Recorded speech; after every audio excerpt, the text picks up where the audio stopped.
Et maintenant, j'appelle notre doyen, le doyen de la faculté de médecine, le professeur Roland Taupe.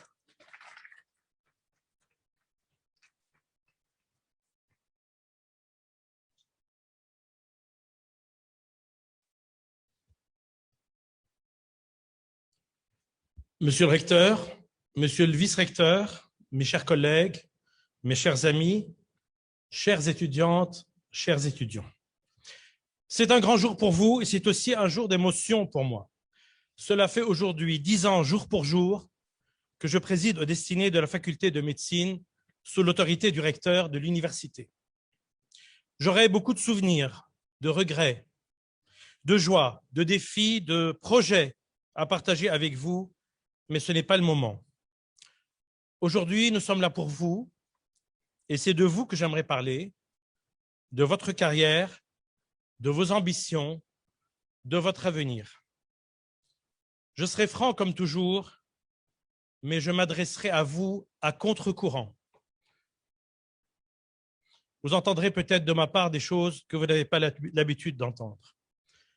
Chères étudiantes, chers étudiants de la promotion 2021, vous avez souhaité cette cérémonie et vous l'avez eue. Mais nous aurions tous préféré que vos parents soient là physiquement pour partager votre joie. Malheureusement, le Covid n'est pas encore un souvenir. Hier même, j'ai reçu plusieurs d'entre vous. 2 étudiants m'ont spécialement interpellé, je les vois parmi vous.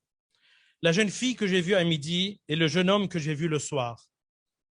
En parlant du Liban, ils m'ont dit « ce pays » avec une moue condescendante, « Hal Balad ». Je leur ai demandé « si vous parliez de vos parents, auriez-vous dit « ses parents » Tous 2 ont observé un moment de silence et j'ai continué « ce pays, c'est mon pays, c'est votre pays. Jamais vous ne diriez de votre mère « cette mère » ou de votre père « ce père ». Comme chaque citoyen, je mesure l'étendue de la catastrophe économique, financière, sociale, politique, sanitaire que nous vivons. En tant que médecin, et le recteur vient de le rappeler, nous avons été aux premières loges pour accueillir les blessés de la Révolution, victimes des violences policières, pour accueillir les rescapés de l'explosion apocalyptique du port, pour prendre en charge les malades du Covid. Devant tant d'efforts, il y a parfois de quoi désespérer.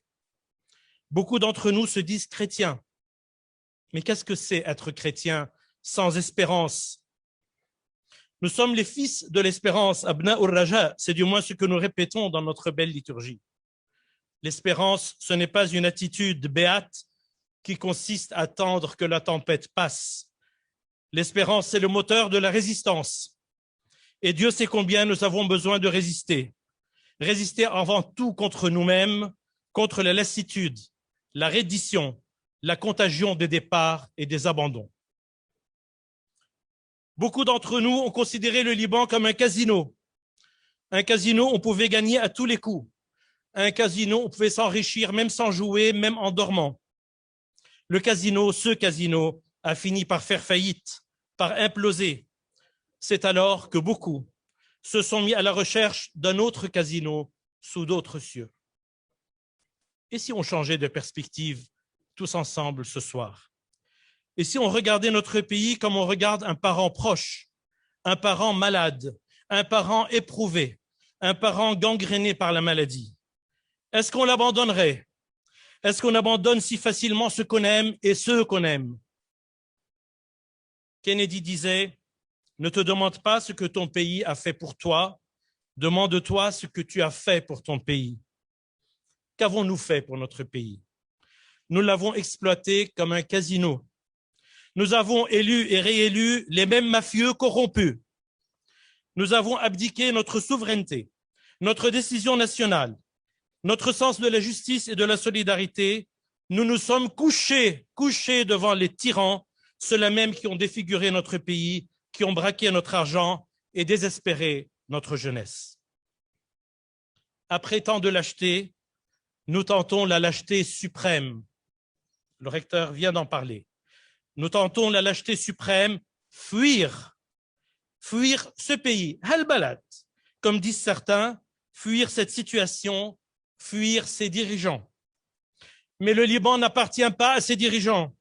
Le Liban n'appartient ni au président de la République, ni au président de la Chambre, ni au chef du gouvernement, ni aux ministres, ni aux députés, ni aux chefs de parti, encore moins à telle ou telle puissance régionale qui tient à nous mettre sous sa tutelle. Le Liban est à nous, le Liban est à vous. Allons-nous leur abandonner ce qu'ils ne nous ont pas encore pris? Notre terre, nos villages, nos maisons, nos souvenirs, nos universités, nos hôpitaux? Notre lâcheté, nous la qualifions parfois de résilience, mais la résilience est une arme à double tranchant. Elle nous autorise à subsister, mais elle nous fait supporter l'insupportable.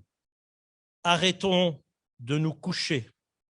Arrêtons d'avaler notre dignité. Reprenons en main notre destin. Chères étudiantes, chers étudiants, dans quelques instants, vous allez devenir nos chers confrères. Vous deviendrez aussi des anciens de la faculté. Ne vous laissez pas abattre par le doute. Ne vous laissez plus contaminer par les maîtres du désespoir. C'est une lourde responsabilité que de brader tout ce qui fait notre identité et d'abandonner la partie et d'abandonner la patrie. Pendant la guerre, on avait demandé à Nabih Aboul Hassan, Akhwat Shanaï, s'il n'avait pas eu la tentation de partir. Il a répondu, أكيد فكرت بس ما قدرت لأنه لبنان ما ساع بالشنطة وأكيد الشنطة ما بتساع لا أهلنا ولا أصحابنا ولا بيوتنا ولا ضياعنا. Chères étudiantes, chers étudiants de la promotion 2021, vous êtes ici rassemblés pour recevoir votre diplôme et pour inaugurer chacun à sa façon une nouvelle phase de votre vie. Vous allez déployer votre énergie, vous allez vous épanouir. Je n'en doute pas. Certains d'entre vous vont briller, ici et ailleurs, au pays et sans doute aussi à l'étranger. Quels que soient vos choix, je vous souhaite bonne chance. Nous avons la conscience tranquille parce que nous avons essayé de vous donner la meilleure formation possible.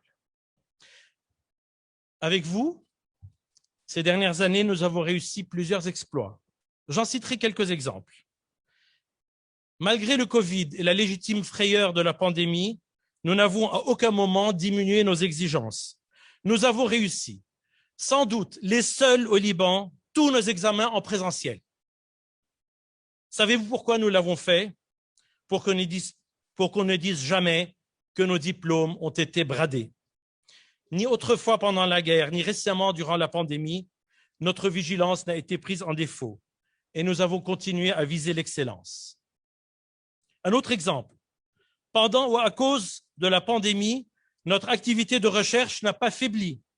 Le nombre de nos publications annuelles dans les revues internationales a plus que doublé, mettant la faculté de médecine au premier rang de l'Université Saint-Joseph et même au premier rang des facultés de médecine de tout le Liban. Ce soir, après les quelques 90 diplômés de médecine, nous allons remettre les masters de recherche à une trentaine de nos étudiants. Leur présence ce soir est emblématique.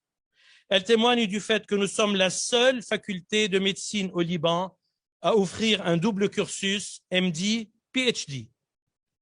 Les effectifs de nos étudiants qui font parallèlement un master de recherche ne cessent d'augmenter au cours des années. Ce goût de la recherche que nous avons inculqué à nos étudiants est le gage de la pérennité de notre faculté et de notre université. Vous savez comme moi, l'université est le lieu de transmission du savoir, ça doit être aussi le lieu où se fabrique le savoir. Des deux côtés, derrière moi, et de ce côté aussi, vous voyez 3 nouveaux bâtiments. Celui du centre de simulation, sans doute le plus grand et le plus beau de notre région du monde. Il accueille déjà les étudiants et les médecins. Et du côté opposé, vous les voyez, les 2 bâtiments reliés par une passerelle et entièrement ouverts sur le jardin qui vont constituer la nouvelle faculté de médecine.